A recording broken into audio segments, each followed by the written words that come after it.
And then it was revealed, after all this time, after we're walking up the staircase, creak, creak, creak, and we get to the top, and the killer turns around, and his one arm, his hand is totally fine, but his other arm, he has a hook for a hand. Oh, I knew it. Oh, I knew it. That's it. Oh, I knew it. That's it. Yeah. Oh, that's Classic. nice. That's how the. Classic. Yep. Yeah. Okay. I knew it wasn't the mom. It had to be the hook because of the way the injuries, the way you describe the injuries. It had to be the hook guy. Yeah, you kept saying it looked the cut on the man's arm looked like it was done by a hook, and I was like, that has to be a hook, be the man. hook guy. Yeah. Always is. Oh, Makes man, sense. I love camping. I love campfires and stories. I like I like burning things. It's fun. Throwing some batteries in once in a while. See what happens. You ever do that old trick where you throw a wet rock in the fire? Ooh, that's a good one. Yeah. Well, like creepy stories is kind of a reason why I brought you out here. Really, we're camping on this random farm here in Hopkinsville, Kentucky, because this area was the site of one of my favorite cryptid stories, and I feel like maybe it's my turn to tell a story around the fire. Ooh. So, do you guys want to hear the story of the Hopkinsville Goblins? Yes, God, please. yes. Yeah. Goblins? Absolutely. Yes. If you said no, we would have wasted a trip, and we'd just be sleeping in a field. So, yeah. So get ready for it, because to me, I think it's a good one. It's a good one. It's Greg's Cryptid Corner, where mysteries abound. Bigfoot, Mothman, monsters, let's see what we found. Hey, and welcome to another episode of Greg's Cryptid Corner, a podcast about monsters for weirdos. I'm your host, Greg, and I'm joined by my two spooky, creepy friend guests, Dan and Eric. Guest friends. Greg has no friends outside of guests. Yeah. How you guys doing tonight? Are you ready for the Hopkinsville Goblins? Hell yeah. I'm feeling extra spooky and extra guesty. And yeah, I feel like I could probably kick these guys already. So I like anything I can kick. Yeah, I brought my little I have a cocktail shaker that I take camping with me. It's got a little sealed top. You put all the ingredients in there, and you have to walk very delicately so you don't mix it all together. And then when you get your campsite, you shake it up, and then you get a fresh cocktail. Nice. Yeah, so I made myself a little Vesper, just sitting here sipping it, enjoying it. We just had one very good spooky story, and I'm excited for a second one, Greg. Yeah. So wait. Goblins. You said goblins. My ears perked up. I'm here for it. Oh, I should also say, like, I don't want to just kick them. I may want to cradle them like a baby, too. So it's one or the other. We'll have to see. It depends. Yeah, we'll see how it goes. How it plays out. Yeah. So what I'm going to tell you about is about like kind of one night with these creatures. But that doesn't mean it's a one-off cryptid, right? It's not so a one-night stand. Okay. It's not. Yeah. You didn't just spend just a nice romantic, fun night with these goblins. No, it's kind of like what was one of the one-off cryptids that we did? I should know this, right? Oh, the Canadian tunnel. Oh yeah, the guy. tunnel monster of Cabbagetown. Yeah, he was a one-off shot cryptid. deal. Yeah. So this is and we'll explain as it goes along, kind of why it's not really a one-off, but we're going to tell this one story. So you guys ready to learn about the Hopkinsville Goblin encounter? Goblins. Yeah. Yes, it's goblins. Everybody I want it right now. Everyone loves goblins. It's just the thing. So I know you're going to paint a whole colorful picture, and I just want a description of the goblins right now. I'm just know that I'm salivating for the juiciest details of what these little boys look big like. Ears? Are they like green? Are they? Yeah, so, I need a foot to head like ratio. Yeah. So Dan, you've really glommed onto the goblins aspect of this, so I will say you might be disappointed. God damn it! Oh man. Well, thanks for letting me down easy. I'm still it's excited. Good to start a podcast with disappointment. Yeah, let's just get the disappointment out of the way. I'm less of a friend than a guest today, I think. Good. All right, let's hop into the story and let me tell you about the Hopkinsville Goblins.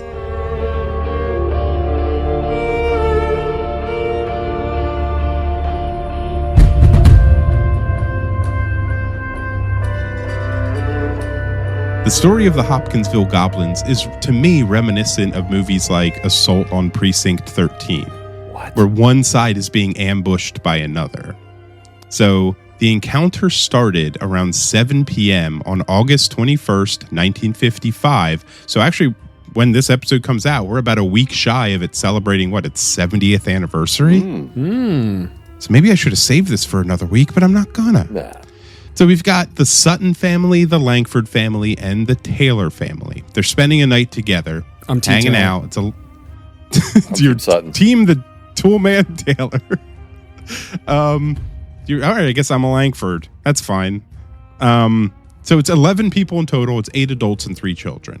So during a game of cards, Billy Ray Taylor went out to the well for a drink. Billy Ray, Billy Ray guy, Taylor. Yeah. Billy Ray, yeah. Billy Ray Taylor, baby. Yeah. Love it. So he went outside to get a drink, and he saw a multicolored object fly across the sky and then start to hover and then land in the neighboring farm. Space goblins? Space goblins. So he ran back inside to tell everyone about it, but no one really seemed to care or believe him. Ma, Pa, you're not going to believe what I saw. Oh, Billy Ray, lay off the shine. We're going to talk about that, actually, a little bit later, because I think Dan always thinks they're drunk, and this story specifies that they're not. So Always questionable. Or a gas leak. We're like, they're either drunk or there was a massive, crack in the ground, and they're just all got gassed. Yeah, huffing methane without realizing it. Yeah. I think I'm going to do a gas story in the future, just so we can get that out of the way. Okay. So, all right, I like that. Give me about 15 minutes, and I'll give you a gas story. Gas monster? all right. So another hour went by, and everyone seemed to put Billy Ray's sighting behind them when they heard the dog outside barking like crazy. Now, Lucky Sutton and Billy Ray went outside to investigate, and what they saw was a small humanoid figure walking towards the house. It has glowing yellow eyes. They described it as gray or metallic skin and big pointed ears. What? Bring it on. It's goblin. That's where the goblin comes from. Because of the pointed ears. Okay. Yeah. All right. Okay. Well, it also stood about 3.5 to 4 feet tall, so it's a little dude. Nude? Yes, it was nude. It was Wiener? just they didn't describe the wiener, so I don't know. Oh man.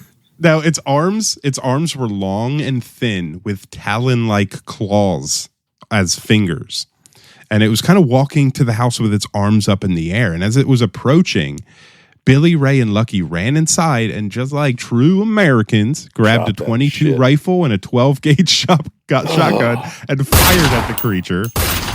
They said it flipped backwards as it got shot, but it didn't seem to get hurt, and it ran off in the darkness. Okay, so they shot at it and it did gymnastics into the woods. Basically, yeah. Okay, all right, I'm on board. So far, I'm buying this.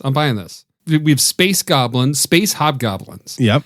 What is a hobgoblin? Because this is in Hopkinsville? Hopkinsville, yeah. Hopkinsville, so it's a hobgoblin. It's a hobgoblin, which isn't that a beer? Yeah, it just hops. Bam, bam, bam, bam, bam, bam. I just know a hobgoblin from the Spider-Man series. He's like the orange. Yeah, but I don't know what throws differentiates a hobgoblin from a goblin. I don't know. I have no idea. Maybe the hobgoblin comes from space. No, I'm Googling it. Hold on. If only there was an instrument at our fingertips that could describe the difference. Google's AI overview says, in fantasy settings, goblins and hobgoblins are often distinguished by size, demeanor, and social structure. Goblins are typically smaller, more chaotic, and prone to impulsive, destructive behavior, while hobgoblins are larger, more organized, and adhere to strict hierarchies, often serving as disciplined soldiers or leaders. Okay, so I'm a goblin fan and not a hobgoblin fan. They're the bougie, corporate, versions of the goblin families. I don't believe in any mythical race that has middle managers. That's not the fantasy I want to live in. Yeah, it's too close to reality. Yeah, don't like that. Don't want it. No, thank you. So now the families, they're now terrified at what was encountered, and they retreated into the home. But that wasn't the last of it for the night. So this was just the start of a multi-hours siege on the home and a shootout with unearthly beings. So between 9 and 11 o'clock that night, the creatures continuously came up to the house, peering into the windows, climbing on the roof. It's not really described that they tried to necessarily break in, but they were definitely trying to scare the people. The first time they saw a creature peering through the window, Lucky and Billy Ray shot at it through the window, so glass and bullets hit the goblin. The family wanted to go outside to check to see if the body was there, but as they made their way onto the back porch, one of the creatures on the roof reached down and grabbed Billy Ray's hair. Now, the family was able to pull him back inside, and basically they were like, nobody go outside anymore. We got goblins on the roof. Yeah, this is scary.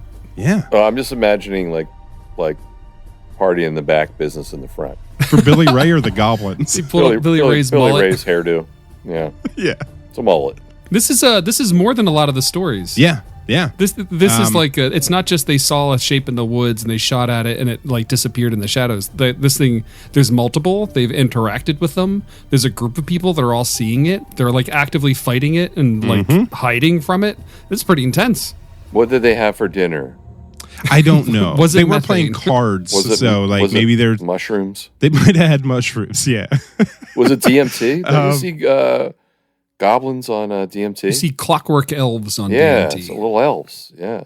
So now over the next 2 hours, basically these events continued. Like the creatures would come up, peer through the windows, like scratch at the windows, and just basically making a chaos for these people in the house.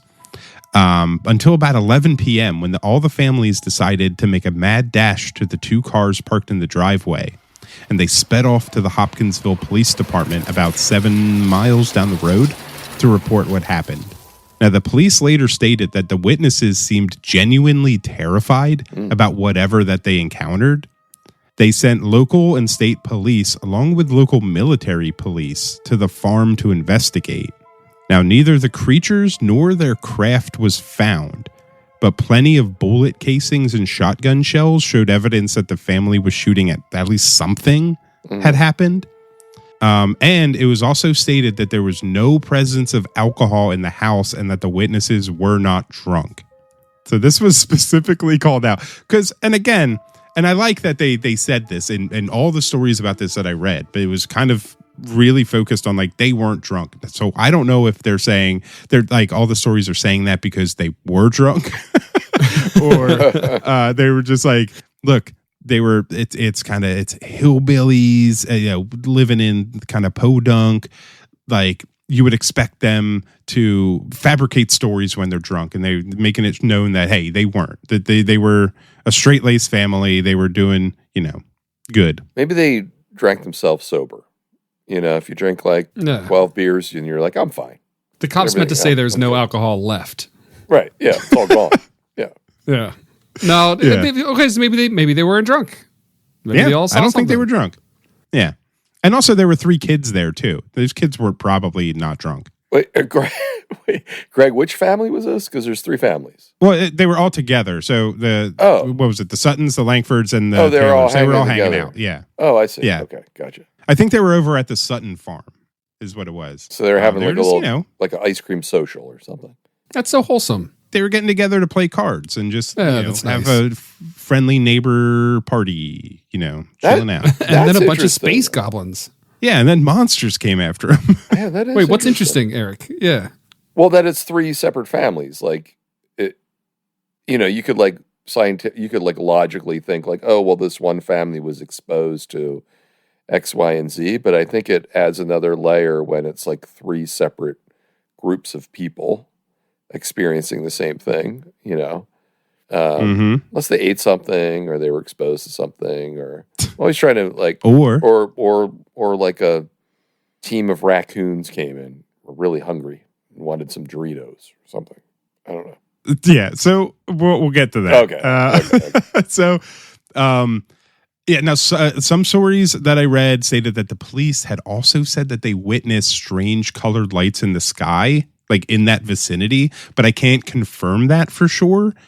Like basically, the idea is that they saw the like alien ship or the goblin ship fly off. Yeah. Nice. Now, news of this incident obviously spread pretty fast.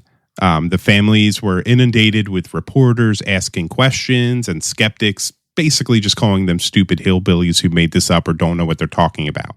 Others claimed that what they witnessed was a bunch of owls or cats or escaped monkeys. What? What if it was all three? Escaped monkeys is amazing. I think what they're putting. So I kind of left some stuff out. So there were some stories about like they were outside and there were goblins up in the trees, and then they would shoot them and they'd fall out of the tree, but they wouldn't fall like normal gravity. They kind of floated down. Okay. Huh. So that kind of speaks towards a bird, like No, I'm pretty sure potentially a bird. Birds just feel gravity. Like if they're not flapping, they're not floating. They just Well, drop. maybe they're flapping. I don't know. I don't think it's birds to begin with. I think it was absolutely space goblins. Metal space goblins. Where did the monkeys come from? Like now I'm envisioning either like a scientific lab where they were being experimented on and they escaped, or like a freaking zoo or something, or like a crazy person that just has like monkey pets that got out. Yeah, exotic pets. Yeah, It's Kentucky. Yeah, anything can happen. Yeah. I don't know where escaped monkeys would have come from, but it's I think they're really grasping at straws with that one. You're like, what's more plausible is the metallic space goblins that fly little ships around. That's probably more plausible than some monkeys. Yeah. I mean, I do like the idea that like if it's a bunch of cats, like for some reason they're attacking this house, but like I could see a cat being on the roof, and if somebody walked like in front of them, they would reach down and start like swatting at their head. And because cats are dicks, and I love cats. They could do acrobatics too. Like if you're being shot, they're like, nope, no, thank you. They're just doing like Matrix moves, like. Yeah, but the goblin grabbed the guy's mullet, right? Yeah, like a cat can't like grip hair. If we can, it would just be a few strands. It wouldn't take multiple people to pull him away. I mean, maybe it's got a thick mullet and the claws got kind of in there. Oh, wow. Good for Billy Ray. This is amazing. I love this story. But the story itself has lived on. And in fact, in all the reports of it, like the newspaper reports, one reporter referred to the creatures as little green men, which basically has now changed our like vernacular for how we reference aliens to this day. Now, is that like the first mention? Yeah, the families never referred to them as green. They said gray. But this reporter said green, and that's kind of where it's all run from. So that's cool, man. What year was this? And the 50s? 1955. Very cool. So this is the origin of Little Green Men. The area itself, like Hopkinsville, Kelly area in Kentucky, even has Little Green Men Days now in mid-August to commemorate and cash in on kind of that crazy day. Capitalism, baby. So that's the story of the Hopkinsville Goblin encounter. Not necessarily like goblins in the sense that you would think of, right, Dan? Yeah, it's a little disappointing. Thank you for letting me down gently. That is a little disappointing. I was hoping for like, like they would have like a little drinking flask, like one of those drinking horns, and like leather straps and like a little axe, I wanted like a... You want a D&D Lord of the Rings goblin. Yeah. But I just... Still cool, though. The first time I heard this story, or I heard about the Hopkinsville Goblins, came from, I think it was the first episode of the TV show Hellier, which is a supernatural, paranormal documentary show. And they get an email from someone. So it's Greg Newkirk. It's kind of the lead of it, and he works in this, that kind of world. And he got an email from somebody basically saying, I just moved to this area. It's a very close to Hopkinsville. It's it's in Kentucky. Basically saying like we're being, we have these little creatures that are constantly coming up to the house. They're banging on the walls, like they're scaring my kids, and we don't know how to get rid of them. Like, can you come and help us? So that's kind of where the show kicks off. And then it goes like off the rails into so much more, like connecting all the different cryptids and like supernormal stuff all into like a cohesive, like I'll just call it like the Big Bang of supernatural How kind so? of ideas. Like what? Like what's the concept? It's too much to go into okay, here. But I guess I gotta watch this now because that sounds. Watch the show. I that's loved a good it. pitch, dude. I'm interested. You know. But yeah, so it kicks off with kind of the idea of the Hopkinsville Goblins still being around, and if you think of them just as aliens, then yeah, they're not a one-off thing. They're always coming. They're always probing you. They're watching you while you sleep. Little Grays, they're the best. Little Grays. Yeah. What's their cuteness meter though? Like 1 to 10. That's up to you, I would say, right? Okay. I can't tell you how cute they are. I think 3.5 feet tall little gray boys with big ears and glowing yellow eyes. That's pretty cute. And they're shiny. Like you could just like you could like buff them with like a little towel, like beep beep beep beep beep, and they'd shine. That's kind of nice. Yeah. Yeah. Why not? And they flip. They do little acrobatics. Kind of nice. 8. I'm gonna give it. It is kind of nice. Yeah, I don't hate it. I kind of like them. I do. I kind of like them. I dig them. I think I feel, actually, if anything, I feel kind of bad for this family. This sounds like kind of a bummer of an experience, and now people have like holidays around it. It's kind of weird. Yeah. Yeah. Yeah. I mean, it did get to the point where basically 2 days after this event, the family pretty much abandoned the farm because they were tired of people coming up. Like it was more so the constant press around it that they just wanted nothing to do with it anymore. Dude, I bet that happens a lot with these stories. I know we're joking around, but there's probably people that were like actually traumatized and like dislocated from their freaking homes, which is nuts. You know? Yeah, it's crazy to think about. Yeah, that's wild. That's a cool story, man. Yeah, that's a good one. I like the Hobgoblins. And it definitely wasn't the Kentucky bourbon. Yes. Like it could have been the Kentucky Fried Chicken. Yeah, you never know. Yeah. It was those bowls they were selling. Oh, the famous bowls. I love those. They're so good. That's my favorite thing that's ever come out of Kentucky is the famous bowls. So glad you enjoyed the story, and I hope our listeners did as well. And we don't have any new 5-star Apple Podcast reviews, but we do have a really nice comment on the El Cuero episode. Okay. On Spotify. We'll take that. So it comes from Jack Swimer. He said, "Greg, love the podcast.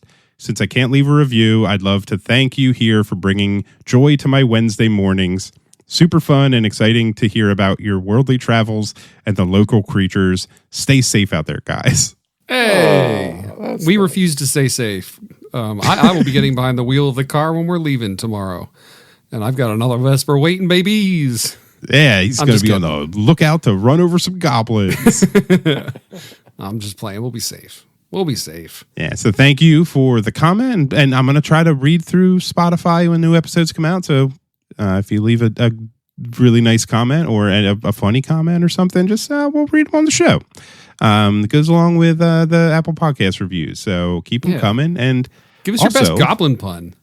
I'd like to get some goblin puns. Yeah, like, I can't wait to eat dinner because I'm going to be gobbling it down. Yeah, every Wednesday I'm gobbling Greg's Cryptid Corner. It's getting weird now. Yeah.